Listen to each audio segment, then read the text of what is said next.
All right, so get this. We've got this recording right, and it sounds like a bunch of Hasidic Jews sitting around talking. And let me tell you, they are not holding back. We're going to be diving deep into their conversation, all about the Messianic era in Judaism. It gets pretty intense. Oh, yeah. Right off the bat, you can just feel this energy, Wow. It sounds like they're just sitting around a Shabbat meal, totally casual, talking about food and stuff, but then, bam, they just go straight into these deep theological discussions.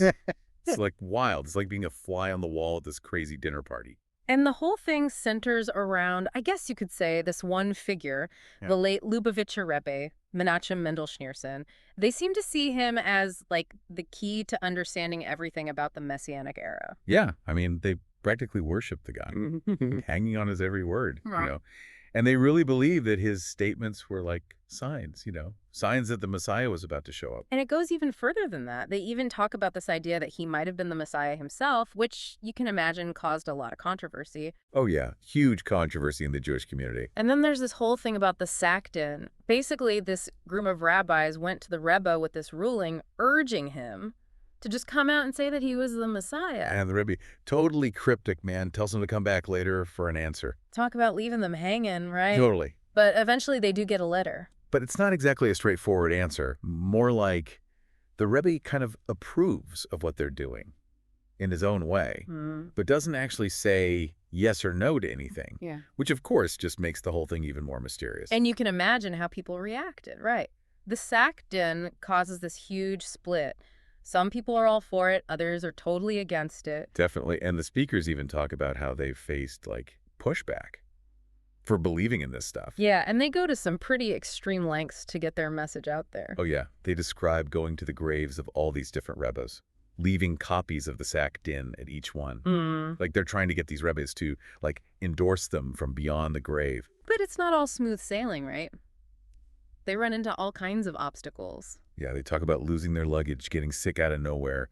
It's like they think there are these forces working against them, trying to stop them from doing what they're doing. Like some kind of spiritual battle. Exactly. Like a spiritual battle. Pretty intense stuff. Yeah, really intense. And then things get even more interesting. They start talking about how the whole idea of serving God needs to change now that we're in this messianic era. Right, they're saying it's not just about, refining the world anymore. It's about actively preparing for the Messiah to come. Like good deeds have a whole new purpose. Yeah, like one of them even says, the point is no longer to improve the world, but to bring Mashiach. Wow. That's a pretty big shift in thinking. It really is. And this whole idea of urgency, of needing to take action, it just runs through their entire conversation. Totally. They're constantly pushing each other to do something, to not just sit around and wait for the Messiah to show up. And they even say that asking for permission isn't necessary anymore. Yeah, like one of them just comes right out and says, we don't need to ask anyone to bring Mashiach. It's pretty bold. Super bold. Like they're saying, forget the rules, it's time to act. Exactly. Forget the rules, it's go time. And then it gets really wild. They start brainstorming these crazy, outlandish schemes to, like, force the Messiah to come. Like what? Well, one of them suggests kidnapping children. Kidnapping children. Yeah, to, like, force people to take action. Okay, that's a bit much. I know, right?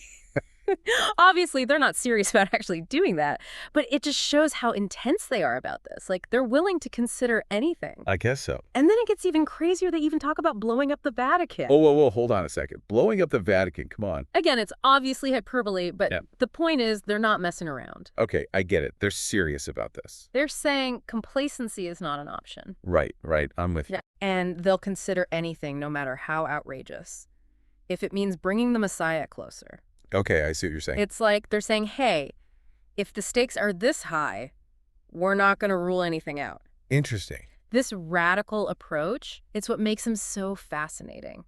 I guess you're right. They're not afraid to push the boundaries. Oh. They're not afraid to challenge the norms. No, they are not. And that's what makes this whole conversation so captivating. Yeah, I'm definitely hooked. Let's see what else they have to say. Okay, let's do it. It's not just about, like, coming up with crazy plans, though. They also challenge what it even means to live in the Messianic era. Yeah, like, do all our problems just disappear overnight? Right. Do we all suddenly become, like, saints? They talk about that stuff, and it's actually pretty nuanced. Oh, yeah? Yeah, they're not saying that everyone becomes perfect. It's more about, like, how do you live your normal life when you believe this huge spiritual shift is happening? That makes sense. It must be tough to wrap your head around. Definitely. And one of them even asks, does Moshiach coming mean I can't go to work anymore? Huh. Like, what do you do with your day job when the Messiah is here? Exactly. It's a real dilemma, right? For sure. They don't have all the answers. But it's interesting to hear them trying to figure it out. Yeah, I can see how that would be relatable, even for people who don't believe in the Messiah. Like, how do you balance your everyday life with your spiritual beliefs? Totally. And they also have this interesting way of talking about the Messiah's arrival. Oh, yeah. How so? Well, they say it might not be this sudden, dramatic thing, more like a gradual unfolding, a process. I see. Like one of them compares it to birth pangs. Birth pangs. Yeah, like the world is going through these contractions before the arrival of Moshiach. Wow, that's a powerful image. Right. It's not just a one-time event. It's this whole process that we're part of. I like that. Me too. And they talk a lot about taking action. Like doing things to help bring the Messiah. Exactly. They talk about spreading their message, convincing other people. They even talk about the role of non-Jews in the Messianic era. Interesting. What do they say about that? Well, they debate whether everyone will need to convert to Judaism. Oh, wow, that's a big question. Yeah, and it's interesting how they handle it. They're very passionate about their own beliefs, but they also seem to acknowledge that other people might see things differently. That's good. It's important to be open-minded. Absolutely. And they talk about the possibility of conflict as the world changes and old systems break down. Yeah, that makes sense. And they even suggest that suffering might be necessary, like a catalyst for spiritual growth. Interesting. So they're not afraid of the hard stuff? Nope, they're facing it head on. Yeah. And through it all, they have this incredible sense of hope. That's inspiring. It really is. They keep saying, don't give up, keep working towards the Messiah's arrival. That's like their faith gives them strength. Exactly. And it's not just blind faith. It's this active driving force in their lives. I can see that. And they're not just talking about traditional religious practices either. They encourage each other to be creative, to think outside the box. Like how? Well, one of them even says, maybe we need to find new ways to connect with God, new ways to bring Moshiach. That's pretty radical. Right. And they even talk about using technology. Technology. Yeah. Like harnessing the power of technology to bring about spiritual change. Wow, I would not have expected that. Me neither. But they seem to believe that technology can connect people, spread knowledge, and create a sense of unity. Like a global community working towards a common goal. Exactly. Like a digital kibbutz, almost. That's a cool concept. It is. It's this amazing mix of old and new, tradition and innovation. Yeah, they're not afraid to embrace new ideas. And that's what makes them so interesting to listen to. Totally. They're living their beliefs, they're grappling with these big questions, and they're not afraid to challenge the status quo. It's like they're saying, this is what it means to believe in the Messianic era. This is what it looks like in practice. And they're inviting us to think about it, too. Exactly. They're not just talking the talk, you know? Oh, yeah, definitely. They're walking the You're walk. really trying to make it happen. It's inspiring. And get this, they even bring up this idea that maybe, just maybe, the Messiah is already here. Wait, what? Yeah. He's already here. That's what they're saying. Like maybe he's just waiting for the right moment to reveal himself. Wow, so he's like hiding out somewhere. Yeah, something like that. That's a wild thought. It is. And it really makes you think, right?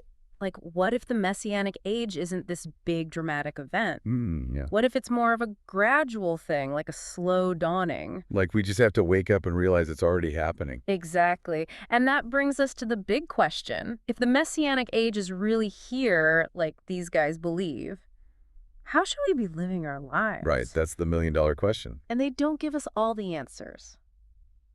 But they do give us some pretty good clues. Like what? Well, they keep coming back to this idea of action. Taking action. Yeah, doing something, making a difference. Makes sense. And not just waiting around for someone else to fix things. Right, we have to be the change. And they encourage us to think outside the box. To be creative, to come up with new ideas. Exactly. And they even say, every good deed, every act of kindness brings us closer to Moshiach. I like that. Me too. It's a good reminder that even small things can make a difference. Yeah, every little bit counts. So as we wrap up this deep dive, we want to leave you with this thought. Okay, hit me with it. What if you started living as if the Messianic age was already year?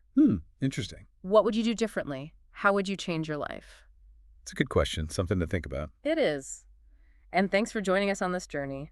We'll be back soon with another deep dive into a world of fascinating ideas and conversations. Can't wait. Until then, keep exploring, keep questioning, and keep striving to create a world that's worthy of the Messianic age.